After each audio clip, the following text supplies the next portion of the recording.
Hello दोस्तों, नमस्ते भाई, गुड इवनिंग। कैसे हैं आप लोग? हैं जी? आज 3 दिन की छुट्टी के बाद हमारी मुलाकात हो रही है दोस्तों? सैटरडे है भाई। क्या किया आपने 3 दिन की छुट्टियों में? आप लोगों ने रीजन किया? देखिए, मैंने आपको टाइम स्पीड डिस्टेंस पढ़ा दिया है अच्छी तरीके से। मैंने आपको ट्रेन पढ़ा दिया, रेलगाड़ी है भाई। और मैंने बोर्ड एंड स्ट्रीम की शीट अपलोड कर दी है और आज मुझे बोर्ड एंड स्ट्रीम के सवाल करने हैं। ठीक है पहले फ्रेंड्स, तो आज की क्लास में हमें शुरू करना है बोर्ड एंड स्ट्रीम। रीजन किया आप लोगों ने है भाई? आज तो सर दिल्ली में कागज पे क्या?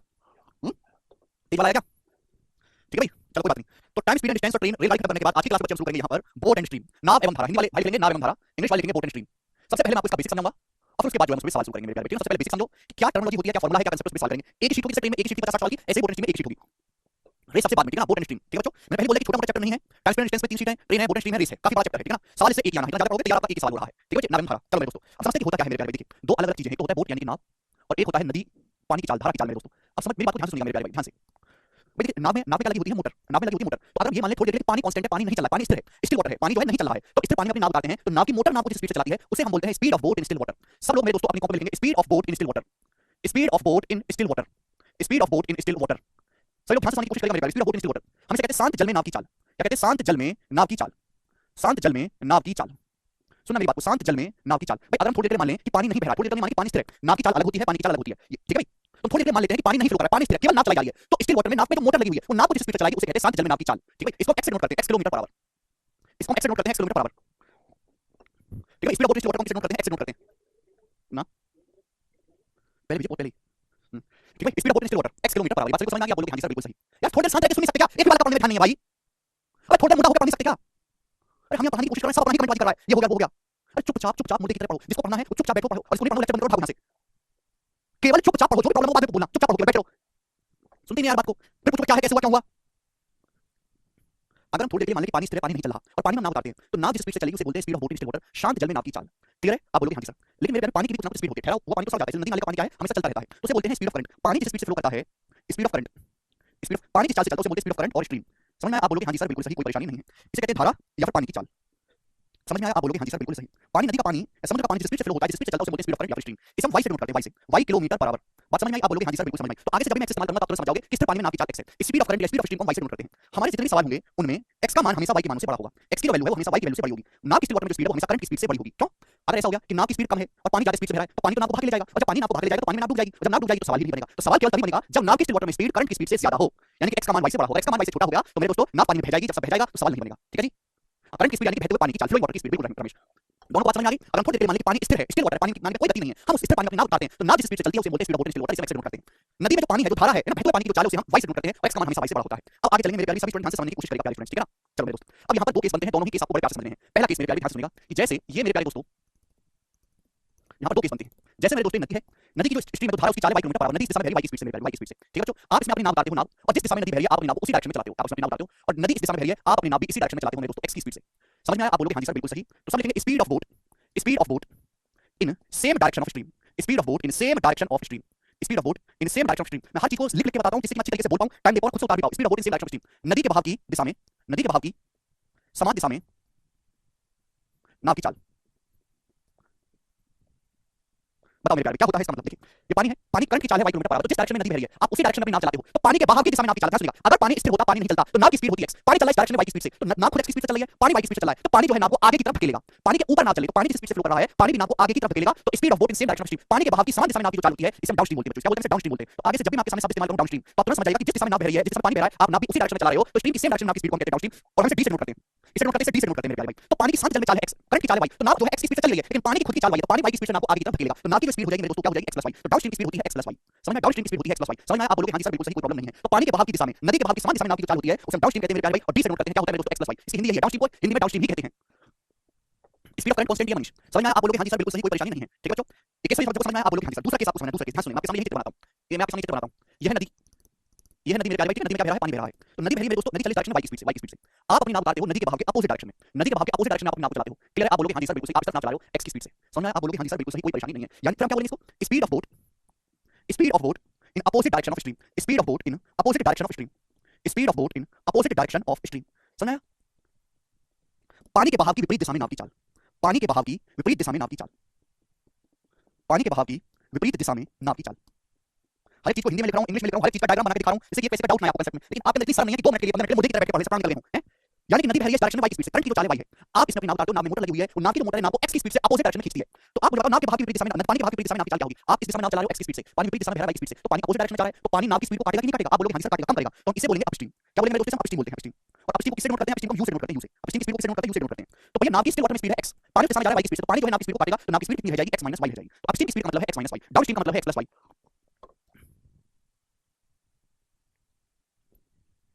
ठीक है भाई? तो पानी के भाग की दिशा में जो नाव की चाल होती है उसे हम डाउनस्ट्रीम कहते हैं x + y, और पानी के भाग के विपरीत दिशा में मेरे प्यारे भाई, पानी के भाग के विपरीत दिशा में नाव की जो चाल होती है उसे हम अपस्ट्रीम बोलते हैं x - y। समझ में आया? आप बोलोगे हाँ जी सर। अगर पानी स्थिर होता है तो बोट की स्पीड से जाती है, उसे हम कहते हैं speed of boat, still water, x से नोट करते हैं। पानी की स्पीड से, करंट की स्पीड से बह रही है, उसे हम y से नोट करते हैं, y किलोमीटर पर आवर। समझ में आया? आप बोलोगे हाँ जी सर बिल्कुल सही। अगर आप यहाँ पे गौर से देखें तो आपको ये पता चलेगा मेरे दोस्तों कि डाउनस्ट्रीम की जो स्पीड है वो अपस्ट्रीम से बड़ी होती है।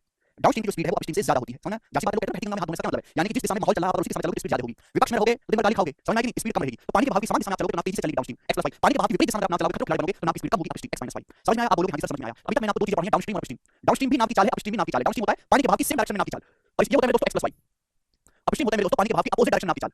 ठीक है ना? x - y। आप बोलोगे हाँ जी सर बिल्कुल सही। भाई अगर मैं दोनों को ऐड कर दूं, अगर मैं दोनों इक्वेशन को ऐड कर दूं, ऐड, तो आप मुझे बताओ x का मान क्या आएगा अगर मैं दोनों इक्वेशन को जोड़ दूं? दोनों को ऐड करोगे तो y से y कट जाएगा, d + u कितना आएगा मेरे दोस्तों? ऐड करूंगा तो x - x हो जाएगा। तो x की वैल्यू क्या आएगी? x की वैल्यू आएगी d + u / 2, x की वैल्यू आएगी d + u / 2। बोलो बात समझ में आई? आप बोलोगे हाँ जी सर समझ में आई। अगर मैं दोनों इक्वेशन को हटा दूं, पहली इक्वेशन में से दूसरी इक्वेशन को हटा दूं, तो d - u कितना आएगा? जब आप हटाओगे तो x कट जाएगा, y में से -y को हटाओगे तो 2y आएगा, 2y। तो y कितना आएगा? d - u / 2। तो करंट की स्पीड कितनी आएगी? d - u / 2। बोलो बात क्लियर है? आप बोलोगे हाँ जी सर क्लियर है। यानी कि अगर किसी सवाल में डाउनस्ट्रीम की स्पीड और अपस्ट्रीम की स्पीड रखी है, तो मेरे दोस्तों डाउनस्ट्रीम और अपस्ट्रीम की स्पीड दी हुई है, तो नाव की स्टिल वाटर में स्पीड कितनी है? दोनों को जोड़ के आधा कर दो। करंट की स्पीड होती है दोनों को हटा के आधा कर दो। डाउनस्ट्रीम और अपस्ट्रीम की स्पीड आपको पता है, तो नाव की स्टिल वाटर में स्पीड होगी x, दोनों को जोड़ के आधा कर दो। करंट की स्पीड होगी दोनों को हटा के आधा कर दो। रमेश ये कोई रिलेटिव स्पीड नहीं है, एक ऑब्जेक्ट के ऊपर दूसरा ऑब्जेक्ट चला, एक ऑब्जेक्ट के ऊपर दूसरा ऑब्जेक्ट। एक मिनट दिखाना।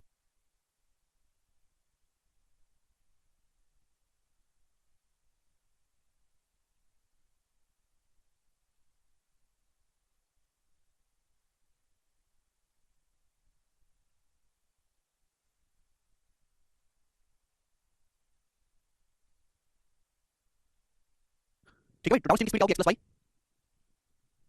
अपस्ट्रीम की स्पीड x - y। दोनों को जोड़ेंगे तो x का मान क्या आएगा? d + u / 2, y का मान कितना आएगा? d - u / 2। समझ में आया? आप बोलोगे हाँ जी सर बिल्कुल सही। अगर मैं दोनों को डिवाइड करता हूं तो आप मुझे बताइए डाउनस्ट्रीम की स्पीड और अपस्ट्रीम की स्पीड का रेशियो क्या है? डाउनस्ट्रीम और अपस्ट्रीम की स्पीड का ratio x + y / x - y। Downstream और अपस्ट्रीम की स्पीड का ratio x + y / x - y। आप बोलोगे हाँ जी सर बिल्कुल सही। अगर मैं दोनों को डिवाइड करता हूं तो यहां से x से y का रेशियो क्या है? x से y का रेशियो जवाब दो। तुम लोगों को पढ़ने कोई फायदा नहीं है, अपनी अपनी कहानी गाने में लगे हुए हैं, एक भी बात का पढ़ने का ध्यान नहीं है। जिस हिसाब से तुम्हारी हरकतें हैं और जैसे तुम पढ़ो तुम लोगों को कुछ नहीं होने वाला, आजीवन बेरोजगार रहोगे, कुछ भी नहीं होने वाला तुम लोगों का। डाउनस्ट्रीम और अपस्ट्रीम की स्पीड का ratio x + y / x - y। यहां से x से y का रेशियो क्या है? x y का रेशियो जवाब दो जल्दी से। अगर मैं दोनों को डिवाइड करता हूं तो डाउनस्ट्रीम और अपस्ट्रीम की स्पीड का रेशियो क्या आएगा? दीपू चुपचाप पढ़ो, चुपचाप मुझे की तरह चुपचाप। मैं आपसे पूछ रहा हूं दीपू की डाउनस्ट्रीम और अपस्ट्रीम की स्पीड का ratio x + y / x - y होगा, दोनों को डिवाइड करूं तो यहां से x y का रेशियो क्या होगा? x y का बताओ। कंपेयर टू डिविडेंड हमने आपको पढ़ाया है, रेशियो में पहली बार चुके हैं, तो x y का रेशियो होगा d + u / d - u। x y का रेशियो होगा d + u / d - u। आगे जब सवाल होंगे तो मैं चीज का डायरेक्ट इस्तेमाल करूंगा, ये मत पूछना कैसे आया, कहां से आया, क्यों आया, मैं दोबारा नहीं समझाऊंगा। x y का रेशियो आएगा d + u / d - u। सभी को बात समझ में आ गई? यहां तक किसी बच्चे को कोई परेशानी नहीं? ठीक है भाई? तो देखो अभी तक मैंने आपको कुछ भी नहीं समझाया, बस मैंने आपको बहुत बेसिक सी बातें समझाई हैं, बेसिक बातें। पहला speed of boat in still water जो इमेजिनरी काल्पनिक स्पीड है। अगर हम थोड़ी देर के लिए मानेंगे कि पानी नहीं चल रहा, पानी स्थिर है, स्थिर पानी में अपनी नाव उतार देते हैं तो नाव के पीछे लगी होती है मोटर, तो मोटर नाव को जिस स्पीड से आगे की ओर ढकेलेगी, जिस स्पीड से नाव को पुश करेगी, जिस स्पीड से नाव चलेगी, उसे बोलते हैं नाव की शांत जल में चाल। ये इमेजिनरी स्पीड है कि अगर पानी स्थिर होता तो नाव की जो चाल होती है वो कहलाएगी शांत जल में नाव की चाल, एक्सेलरेट करते हैं। पानी जिस स्पीड से चल रहा है उसे बोलते हैं स्पीड ऑफ करंट और स्ट्रीम वाई। समझ में आया? आप बोलोगे हाँ जी सर। अब यहाँ पे दो केस बन सकते हैं, एक बार पानी के भाग की दिशा में नाव की चाल नाव चलाओगे, दूसरा पानी के भाग की विपरीत दिशा में अपनी नाव चलाओगे। तो पानी जिस डायरेक्शन में बह रहा है आप अपनी नाव की डायरेक्शन चलाते हो तो speed of boat in same direction of stream. पानी के भाग की समान दिशा में आप नाव की चाल नाव चलाओगे तो उस केस में जो नाव की स्पीड होगी उसे हम डाउनस्ट्रीम कहते हैं, डाउनस्ट्रीम हो जाएगा x + y। पानी के भाग की विपरीत दिशा में नाव जिस स्पीड से चलेगी उसे अपस्ट्रीम कहते हैं, x - y। डाउनस्ट्रीम की स्पीड हमेशा अपस्ट्रीम से बड़ी होती है।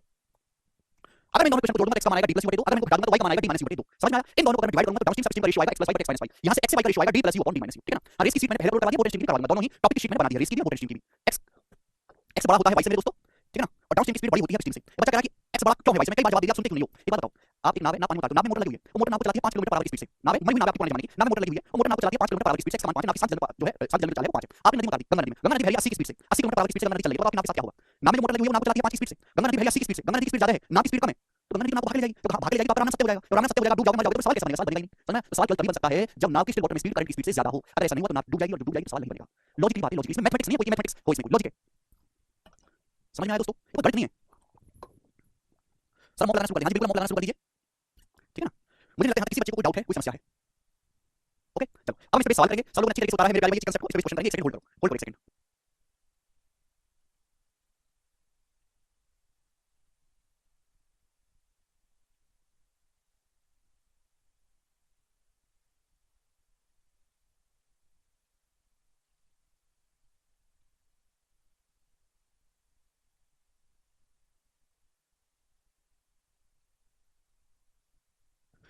चलिए दोस्तों शुरू करते हैं, बेसिक सवाल से मैं शुरू करूंगा, बेसिक सवालों से। इसका कांसेप्ट जानना बहुत जरूरी है, अगर आप कांसेप्ट नहीं जानोगे तो सवाल भी नहीं होंगे मेरे दोस्त।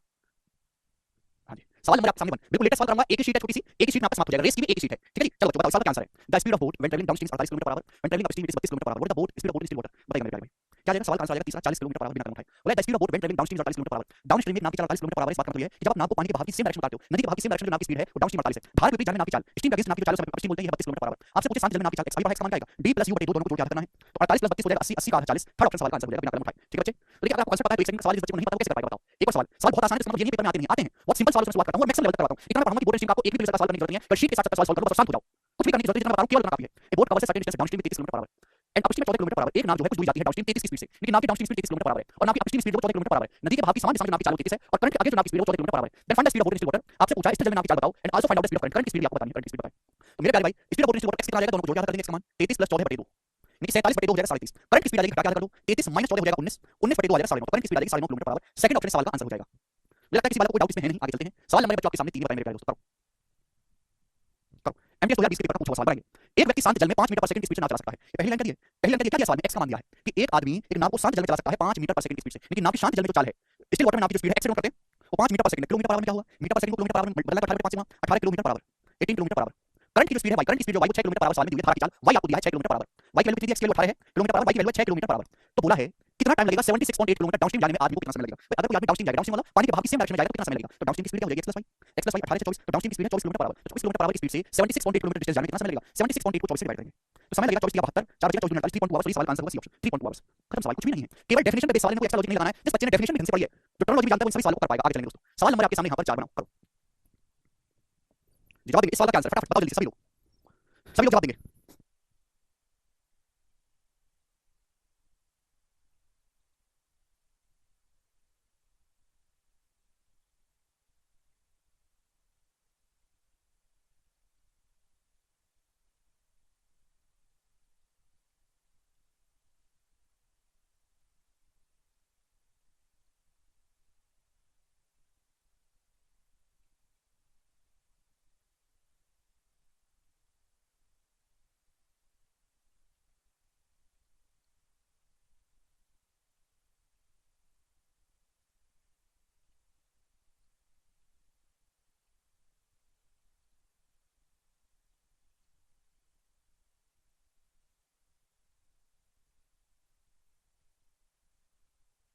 आया? मैंने ज्यादा पानी पी लिया है। एक person rows distance of 3 to 4 kilometre upstream in 1 घंटा and distance of 13 kilometre downstream 2 hours. How much time will the person take to row distance of 90 kilometre still water? आदमी को 90 किलोमीटर शांत जल में जाने में कितना समय लगेगा? अगर क्वेश्चन सॉल्व करना है तो आदमी नाव की शांत जल में चाल निकालनी है। देखो एक नाव 3 to 4 किलोमीटर डिस्टेंस जाती है अपस्ट्रीम 1.5 घंटे में, यहां से अपस्ट्रीम स्पीड पता लग जाएगी। 3 to 4 मतलब 4 की 15/4 15/4 किलोमीटर डिस्टेंस जाती है नाव 1.5 घंटे में, 1.5 घंटे मतलब 1.5। तो अपस्ट्रीम स्पीड क्या आ जाएगी बच्चों? अपस्ट्रीम स्पीड आएगी 1.5 से 15 जाएगा 10 बार, 10/4 आ जाएगा 2.5। अपस्ट्रीम स्पीड आएगी 2.5 किलोमीटर पर आवर और ये नाव 13 किलोमीटर डाउनस्ट्रीम जाती है 2 घंटे में। तो डाउनस्ट्रीम स्पीड का मतलब होता है पानी के बहाव की सेम डायरेक्शन में नाव की चाल 13 किलोमीटर जाती है डाउनस्ट्रीम 2 घंटे में। तो डाउनस्ट्रीम स्पीड आएगी 13/2 6.5 किलोमीटर पर आवर। तो नाव की शांत जल में चाल कितना? x का मान क्या है? d + u/2 दोनों को जोड़ के कर दो। 6.5 में 2.5 जोड़ूंगा तो 9, 6.5 में 2.5 जोड़ूंगा 9, 9 का आधा 4.5। तो भैया नाव की स्टिल वाटर में स्पीड आएगी 4.5 किलोमीटर पर आवर। आप बोलोगे हां सर। बोला कितना समय लगेगा एक आदमी को 90 किलोमीटर स्टिल वाटर में जाने में? तो 90 किलोमीटर जाएगा स्टिल वाटर में शांत जल में, तो 90 किलोमीटर जाएगा तो x की स्पीड जाएगा, नाव की शांत जल में चाल कितनी होती है? 4.5। तो 90 किलोमीटर जाओगे 4.5 किलोमीटर पर आवर की स्पीड से शांत जल में कितना समय लगेगा? 90 को 4.5 से भाग देंगे 20 घंटे का समय लगेगा और यही सवाल का आंसर है बी ऑप्शन। तो बच्चों सवाल में जो चीज पूछी गई है उसके लिए हमें क्या चाहिए, हम उसी पे अटैक करेंगे और वही निकालेंगे। ठीक है स्टूडेंट्स, आप बोलोगे हां जी सर कोई दिक्कत नहीं है। अगला सवाल, सवाल नंबर आपके सामने 5 बनाओ। स्थिर जल में नाव की चाल 30 किलोमीटर पर आवर है। धारा प्रवाह करंट की स्पीड 6 किलोमीटर पर आवर है। धारा की चाल स्थिर जल में नाव की चाल x का मान आपको दिया है 30 किलोमीटर पर आवर, करंट की स्पीड आपको दिया है 6 kilometre per our. The distance travelled upstream 5 minute. ये नाव 5 मिनट में कितनी डिस्टेंस ट्रेवल करेगी? 5 मिनट में आपको टाइम दिया हुआ है। 5 मिनट में नाव द्वारा अपस्ट्रीम चली दूरी पूछी है, तो क्वेश्चन सॉल्व करने के लिए अपस्ट्रीम की स्पीड निकालना है। अपस्ट्रीम की स्पीड आएगी x - y यानी कि 30 - 6 24 किलोमीटर पर आवर अपस्ट्रीम की स्पीड आ गई। तो 5 मिनट में अपस्ट्रीम में धारा के विरुद्ध 5 मिनट में धारा के विपरीत दिशा में कितनी दूरी जाओगे? डिस्टेंस बराबर स्पीड गुणा टाइम। अपस्ट्रीम की speed 24 kilometre per our, time कितना है? 5 मिनट। 5 मिनट को अगर मैं आवर में लिखूंगा तो 5/60 होता है 1/12 आवर। 5 मिनट को कहेंगे 1/12 आवर, तो कितना आएगा? 12 × 2 किलोमीटर। तो 2 किलोमीटर की आप डिस्टेंस जाओगे, यही सवाल का आंसर आएगा, सी ऑप्शन करेक्ट है। हर कोई वाले के सवाल को समझ पा रहा है, कर पा रहा है? सबसे नीचे स्तर के सवाल है, इससे नीचे स्तर के सवाल बनते नहीं है। बताओ मेरे प्यारे, करो क्या आंसर है सवाल का, बनाएं। A man can row a distance of 900 metre against the stream in 12 minutes and return to the starting point in 9 minutes. What is the speed of the man in still water? देखो भाई, एक आदमी धारा के प्रतिकूल 900 kilometre जाता है, 900 metre जाता है 12 मिनट में। जहां सी बात है, अगर कोई आदमी अगेंस्ट द स्ट्रीम जाएगा, अगेंस्ट द स्ट्रीम धारा के विरुद्ध, तो जब वापस आएगा तो डाउनस्ट्रीम हो जाएगी उसकी स्पीड। लॉजिक क्लियर है? अगर कोई आदमी पानी के बहाव के विपरीत दिशा में जाएगा, तो जब वापस आएगा तो पानी के बहाव की सेम डायरेक्शन में आएगा, डाउनस्ट्रीम जाएगा। अपस्ट्रीम जाएगा तो डाउनस्ट्रीम लौट कर आएगा। तो एक आदमी जाता है अपस्ट्रीम 900 मीटर 12 मिनट में, तो अपस्ट्रीम की स्पीड क्या है? 900 मीटर को अगर मैं किलोमीटर में लिखूंगा तो 1000 से भाग देना होगा। 900/1000 होता है 0.9 किलोमीटर। कितने समय? 12 मिनट में। 12 मिनट को आवर में लिखेंगे तो 12/60 आवर यानी कि 1/5 1/5 आवर हो जाएगा। यानी कि अपस्ट्रीम की स्पीड आएगी 4.5। आदमी लौट कर आता है स्टार्टिंग पॉइंट पर 9 मिनट में, 900 मिनट सॉरी 900 मीटर का मतलब होता है 0.9 किलोमीटर। लौट के आता है आदमी 9 मिनट में, 9 मिनट में, तो 0.9 किलोमीटर लौट के आने में डाउनस्ट्रीम 9 मिनट लगता है। 9 मिनट को आवर में लिखेंगे तो 9/60 आवर। 9 से 9 कटेगा 0.1 बार, 60 के ऊपर 9 भी 6, तो डाउनस्ट्रीम की स्पीड आ जाएगी 6 किलोमीटर पर आवर। आप बोलोगे हां जी सर। प्लस आदमी स्थिर जल में गति क्या है? आप x का मान पूछा, x का मान आएगा d + u/2। इन दोनों को जोड़ के याद करना है। 6 + 4.5 10.5 10.5 का आधा आ जाएगा 5.25 5.25 मतलब आएगा C option 5.25 kilometre per hour, C option. ठीक है भाई, कुछ नहीं करना आपको। अपस्ट्रीम की स्पीड निकाल ली आपने, डाउनस्ट्रीम की स्पीड निकाल ली, नाव की स्थिर जल में गति पूछी है, दोनों को जोड़ के याद कर देंगे x = d + u/2। कांसेप्ट सारे अच्छे से पता होंगे तो कोई दिक्कत आएगी नहीं। सर इसको रेशियो कैसे करेंगे? रेशियो वाला सवाल नहीं है ये भाई, इसमें तो डाउनस्ट्रीम अपस्ट्रीम को जोड़ के याद करना है। ठीक है तो सब बच्चों का आंसर आ गया है, वेरी गुड। सवाल को ढंग से पढ़ो, समझो। सवाल का केवल आपको मीनिंग समझना है, बाकी करने में कुछ भी नहीं इन सवालों में। आगे चलेंगे स्टूडेंट, यहां तक सारे सवाल जो हैं केवल डेफिनेशन पर बेस्ड हैं। सवाल नंबर 15 नंबर सवाल तक जो है एकदम बेसिक सवाल है, केवल परिभाषा पे बेस्ड। किसी को पूछा किसी को पूछा बताओ। एसएससी जीडी के पेपर का पूछा सवाल है, हर एग्जाम का क्वेश्चन करवा रहा हूं 2023 का, बताना क्या आंसर है। A person rows a boat 11 kilometre in 5 hours and return upstream in 7 hours, what is speed of stream in kilometre per hour, क्या आप नहीं कर सकते भाई। आपसे पूछा करंट की चाल, करंट की चाल होता है d - u/2। अब मुझे करंट की स्पीड निकालनी है तो डाउनस्ट्रीम में से अपस्ट्रीम घटा के आधा करना है, ये तो होगा, बोलोगे आंसर। तो अब से बोलेगा कि एक आदमी 11 किलोमीटर चलाता है बोट डाउनस्ट्रीम 5 घंटे में, तो डाउनस्ट्रीम की स्पीड होगी क्या, 11 किलोमीटर जाता है एक आदमी डाउनस्ट्रीम 5 घंटे में, तो डाउनस्ट्रीम की स्पीड आएगी 11/5। फिर रिटर्न होता है अपस्ट्रीम 7 घंटे में, तो आदमी 11 किलोमीटर अपस्ट्रीम वापस आता है 7 घंटे में, यानी 11 किलोमीटर नाव चलाता है धारा के विरुद्ध 7 घंटे में, तो अपस्ट्रीम की स्पीड आएगी 11/7। 11 किलोमीटर धारा के प्रतिकूल है, धारा के विपरीत दिशा में गया है तो धारा के प्रतिकूल 7 घंटे में 11 किलोमीटर, तो अपस्ट्रीम की स्पीड 11/7। आपसे करंट की स्पीड पूछे तो घटा के आधा कर देंगे मेरे प्यारे, आप बोलोगे हां जी सर बिल्कुल सही। तो 5 और 7 कैलसियम 35 आ जाएगा, यहाँ से 7 और 5 77 - 55 आ जाएगा 22/2, 2 से 22 आपका 11 बार कट जाएगा, तो करंट की स्पीड आएगी 11/35 किलोमीटर पर आवर, 11/35। और ये सवाल का आंसर था ऑप्शन नंबर ए, यहाँ से करेक्ट 11/35, कुछ भी नहीं है। हर बच्चे का आंसर आ गया, आप बोलोगे हां जी सर, हर लैंग्वेज में मैंने सवाल लिया है, ठीक है भाई, आपको कोई तकलीफ नहीं आएगी, बताओ मेरे दोस्तों। नेक्स्ट क्वेश्चन आपके सामने 8वां, जितना मैं करा रहा हूं केवल इतना काफी है, बस आप क्लास देखा करो, रिवीजन करो, नोट्स बनाओ, चुपचाप बैठ जाओ। अगर आप एक भी सवाल लगाए कोई फर्क नहीं पड़ता। मैं बिल्कुल नहीं कह रहा कि आप जो है क्लास में आपको 15-20 सवाल कराऊंगा, फिर आपको मैं 200 क्वेश्चन की शीट दे दूंगा, प्लीज सर जो है 100-150 सवाल लगाना, कोई फायदा नहीं है उसका। मैं करवा रहा हूं सारे, एकदम इजी क्वेश्चन है, इजी क्वेश्चन पेपर में आते हैं इसलिए करवा रहे हैं। To go a distance of 140 kilometre upstream Rod takes 12 hours, while takes her only 9 hours to the same distance downstream, the speed of stream. करके बताइए भाई, इस सवाल का आंसर करके बताओ, सेम क्वेश्चन में स्टार्ट डाउनस्ट्रीम की स्पीड निकालो, अपस्ट्रीम की स्पीड निकालो। भाई का क्वेश्चन करवाएंगे, वेरी गुड, सब बच्चों का आंसर आ गया, दो सब बच्चों का आंसर आ गया, पहला option 2 kilometre per our, high बात आ गया, कुछ समझ नहीं से कोई डिवाइड मल्टीप्लाई कर रहा है, कुछ नहीं कर रहा है आज, अपनी मर्जी से थोड़ा कर रहे हैं, सवाल क्या वो करेगा, चलो स्पीड निकालने तो डिस्टेंस को टाइम से भाग नहीं करेंगे, बताओ सवाल नंबर आपके सामने 9, जल्दी से बुद्धि तो लगाती है तो पड़ेगी, जल्दी से। A person goes upstream with distance of 55 kilometre in 5 hours and goes downstream with distance of 75 kilometre in 3 hours. How much time will it take? कितना समय लगेगा 96 किलोमीटर स्टिल वाटर में जाने में, कितना समय लगेगा बताएं। एक नाव अपस्ट्रीम जाती है 55 किलोमीटर 5 घंटे में, अपस्ट्रीम की स्पीड आएगी। एक नाव 55 किलोमीटर अपस्ट्रीम जाती है 5 घंटे में, अपस्ट्रीम की स्पीड आएगी 11। ये नाव डाउनस्ट्रीम जाती है 75 किलोमीटर 3 घंटे में, नाव डाउनस्ट्रीम की दूरी जाती है 75 किलोमीटर 3 घंटे में, तो 1 घंटे में कितना जाएगी 25। स्पीड बराबर डिस्टेंस बटे टाइम, 25 आएगी डाउनस्ट्रीम की स्पीड। एक्स का दोनों को जोड़ के आधा कर दो, d + u / 2, 25 + 11 36 36 का 18। नाव की स्टिल वाटर में स्पीड आ गई 18। तो आपसे पूछा शांत जल में नाव को 96 किलोमीटर जाने में कितना समय लगेगा, 96 किलोमीटर जाओगे आप 18 की स्पीड से कितना टाइम लगेगा, ये 6 से जाएंगे 16 बार, 6 से जाएंगे 3 बार, 3 5 15, 5 सही 1 बटा 3 घंटे, और 5 सही बटा 3 घंटे को हम कहेंगे 5 घंटा 20 मिनट, बी ऑप्शन 5 आवर, और 1 बटा 3 घंटे का मतलब 20 मिनट। क्लियर है, आप बोलोगे हां जी सर बिल्कुल सही, एकदम क्लियर है। नेक्स्ट अगला सवाल पढ़ेंगे, सवाल नंबर आपके सामने 10, ये जीडी के पेपर का पूछा सवाल है, फटाफट बच्चे सवाल का आंसर निकल के बताएगा, सब बच्चे हर बार का आंसर आ रहा है, बहुत सही, जल्दी बोलिए बस, आकाश को छोड़ के, आकाश को छोड़ के पूरी दुनिया का आंसर आ रहा है। आकाश बेटा थोड़ी दोबारा से पढ़ो, तुम्हें थोड़ी पढ़ लेने से, बाकी सब बच्चा आंसर बता रहा है, एक एक बालक, वेरी गुड बच्चों, ये बताएं, वेरी गुड, समझदार तो तुम हो, ठीक है भाई, बनाएं।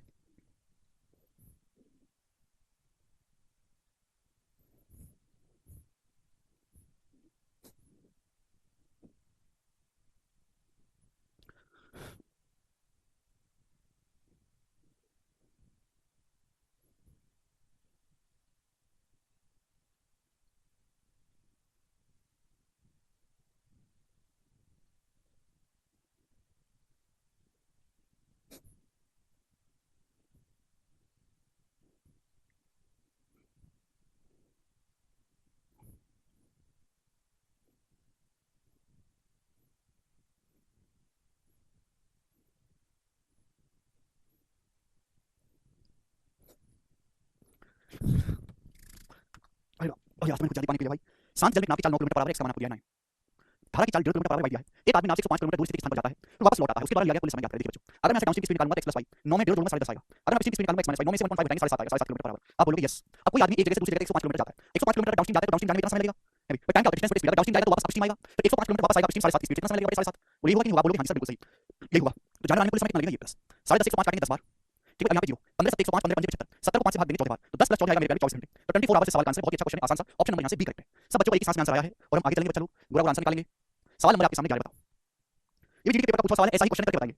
एक बोट 15.5 किलोमीटर पर आवर की स्पीड से जाती है स्टिल वाटर में, एक बोट की स्टिल वाटर में स्पीड है 15.5 किलोमीटर पर आवर, धारा की चाल करंट की स्पीड है 4.5 किलोमीटर पर आवर, तो बोला है 76 किलोमीटर डाउनस्ट्रीम और 4.5 किलोमीटर अपस्ट्रीम जाने में कितना समय लगेगा। यहाँ भी आपको वही करना है भाई, डाउनस्ट्रीम की स्पीड क्या है x + y, 15.5 में 4.5 जोड़ूंगा 20 आ जाएगी, अपस्ट्रीम की स्पीड क्या है x - y, 15.5 में से 4.5 घटाऊंगा 11 आ जाएगी। अब एक नाव जो है 76 किलोमीटर डाउनस्ट्रीम जाती है, डाउनस्ट्रीम 20 की स्पीड से कितना समय लगेगा, फिर मेरे दोस्तों वही नाव 104.5 किलोमीटर अपस्ट्रीम जाती है, 4.5 किलोमीटर अपस्ट्रीम 11 की स्पीड से कितना समय लगेगा, तो टोटल समय आपको कितना लगा प्लस 76 किलोमीटर डाउनस्ट्रीम में 20 की स्पीड से समय लगेगा, 104.5 किलोमीटर अपस्ट्रीम जाएंगे 11 की स्पीड से समय लगेगा, टाइम बराबर डिस्टेंस को स्पीड से भाग देना, ये स्पीड है बेटा किलोमीटर पर आवर में है, टोटल समय कितना लगा 20 से काटेंगे 76 को 3.8 बार, 104.5 को 11 से तो 11 99 5 11 55 9.5 बार, तो 9 3 12 0.8 0.5 जोड़ेंगे 13.3 आवर्स, 13.3 आवर्स मतलब 13 घंटा 18 मिनट, 13 घंटा वही अपॉन 3 आवर को मिनट बदलना तो 60 से मल्टीप्लाई करेंगे 18 मिनट आ जाएगा, 13 घंटे और 18 मिनट सवाल का आंसर हो जाएगा, बड़ा बेसिक सा सवाल बनता है, ठीक है, बहुत ज्यादा पॉपुलर पेपर में हाथ से जा जाता है, इसलिए मैं आपको करवा दिया, बहुत ही प्रेम से आगे चलेंगे। सवाल नंबर मेरे दोस्तों आपके सामने यहाँ पर 12 बनाओ, इस सवाल का आंसर को बताओ जल्दी से, कौन करेगा दोस्त, 12 नंबर क्वेश्चन बनाएं,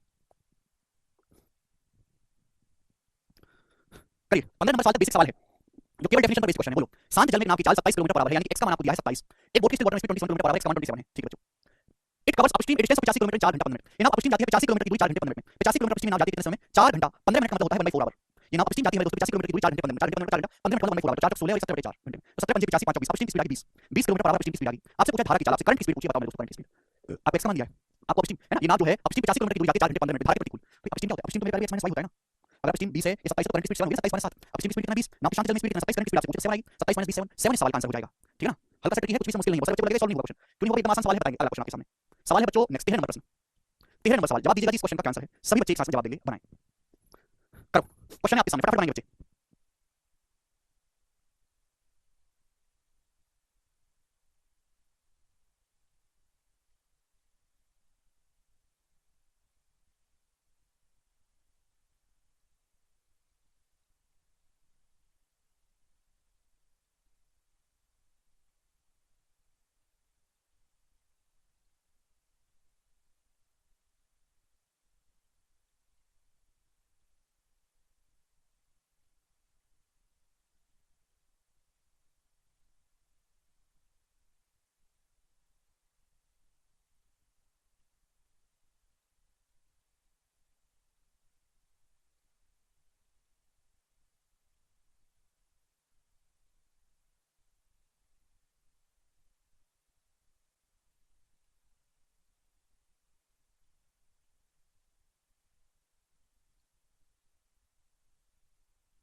है भाई, अगर डाउनस्ट्रीम की स्पीड 60 है तो अपस्ट्रीम की स्पीड कितनी आएगी 30। शांत जल में नाव की चाल 45 किलोमीटर पर आवर, इसका मान है 45। एक मोटर बोट 80 किलोमीटर जाती है अलोंग द स्ट्रीम 1 घंटा 20 मिनट में। अलोंग द स्ट्रीम मतलब धारा की दिशा में डाउनस्ट्रीम जाती है, कितना डाउनस्ट्रीम जाती है 80 किलोमीटर 1 घंटा 20 मिनट, 1 घंटा 20 मिनट का मतलब होता है 80 मिनट। 80 मिनट का मतलब होता है 4/3 आवर, 80 किलोमीटर जाती है 4/3 आवर में, यानी कि डाउनस्ट्रीम की स्पीड होगी 60।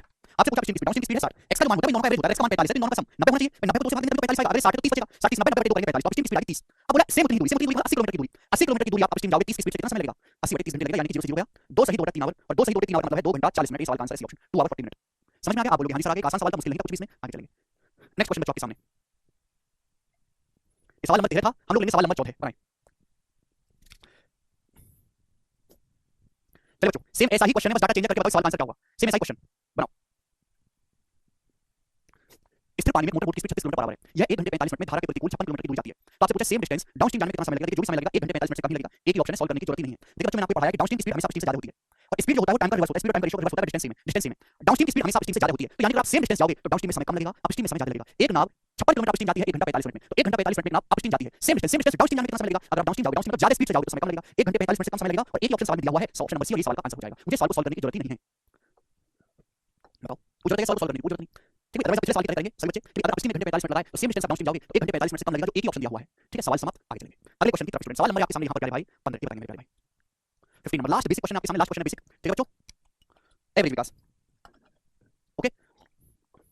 आंसर सब बेसिक बताओ बेटा, तुम स्पेशल नहीं हो, सारी दुनिया ही बिगनर है, और मैं बेसिक से बता रहा हूं, सब चांस बता रहे हैं। सॉल्व कैसे करेंगे, सवाल नंबर 13 सॉल्व किया, बिल्कुल वैसे ही सॉल्व करोगे, 13 नंबर सॉल्व किया था, ठीक है जी। आगे चलेंगे अगला सवाल।